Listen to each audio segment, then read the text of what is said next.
5528 Everett, apartment 3C. The last one is gonna just move out, so they have to fully clean everything, repaint everything white. It's your walk-in closet. It's your kitchen.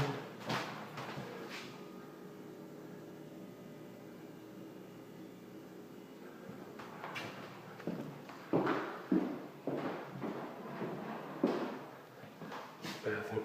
Again, they definitely have a lot of cleaning and stuff to do.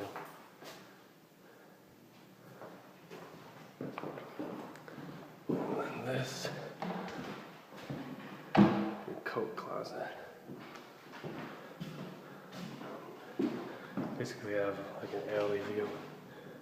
You're on the 3rd floor though, so you still will get a little bit of sunlight, and there's no one above you.